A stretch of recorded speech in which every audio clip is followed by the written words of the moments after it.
Africa, tell me. Yes. We live in Africa. That is our continent.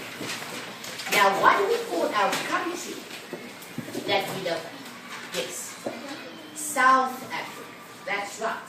So we live in a country and in a continent that has got basically the same names. And we have discussed it so far. We were talking about all the wonderful things that we have in our country. Starting off with our national constitution. We spoke about the human rights that we have in this country. We spoke about the wonderful things that are in place to give every person a chance. Am I right?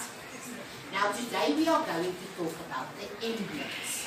The stuff that put our constitution in the right place.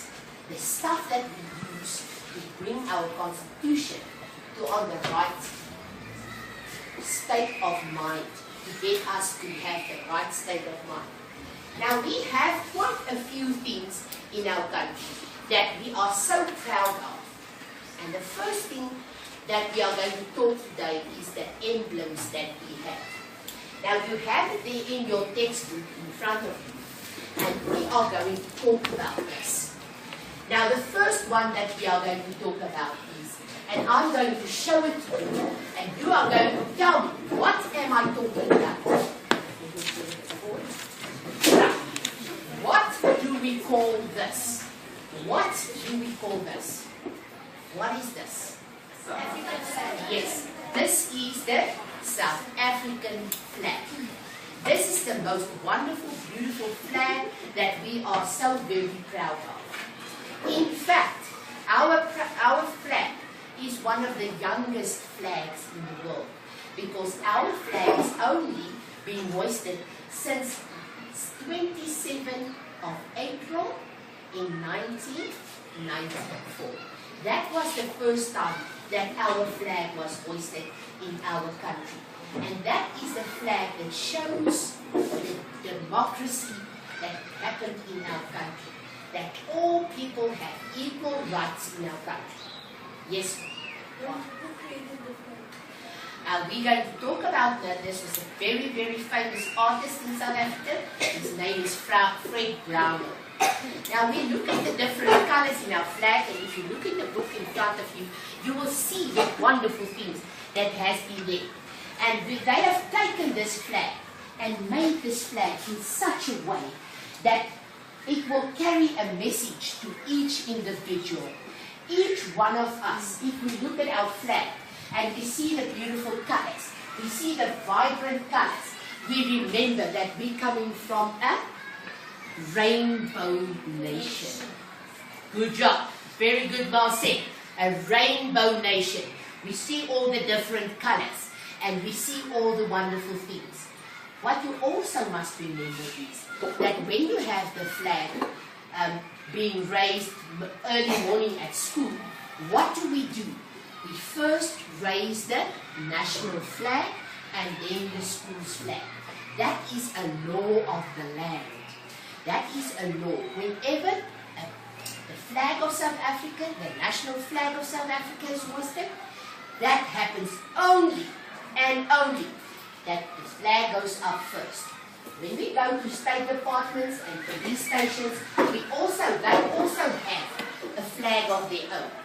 But whenever the national flag is present, what must be raised first? The national flag. And then after comes the rest of the flags. Right. So we are talking about who designed this. The man's name is Fred Brownell, and he's a very well-known artist. He also had consulted a lot of governmental people, and our wonderful leader by the name of Nelson Mandela, better known as Madiba, our father, he also had an input on this. He also had a look at it, and he also, before it was first used in the inauguration, he also had a good say in what should be happening here. Yes, yes. Right. Now we're not talking about Madiba Sankuta. We're not talking about Madiba today. We're talking about our national flag. When the flag is hoisted, the red is at the top and the blue is at the bottom. Yes.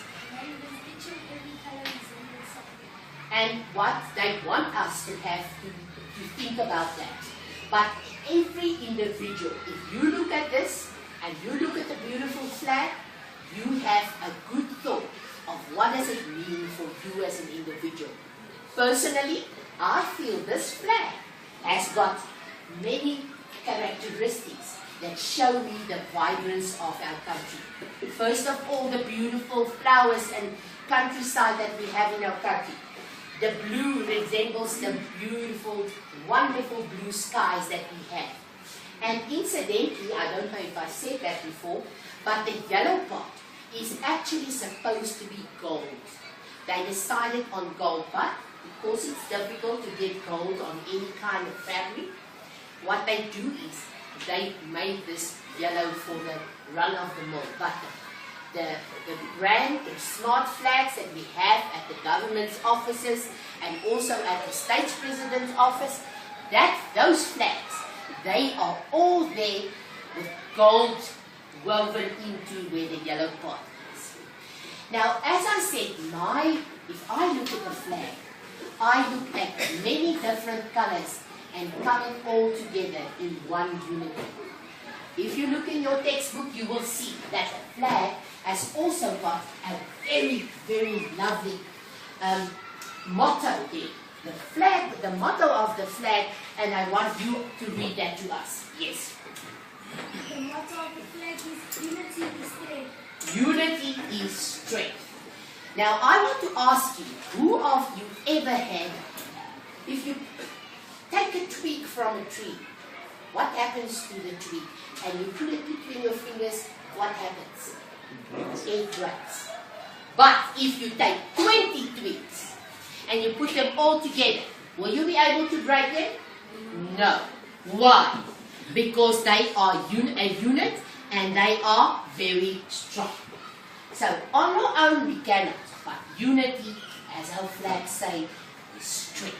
So in our unity we have the strength.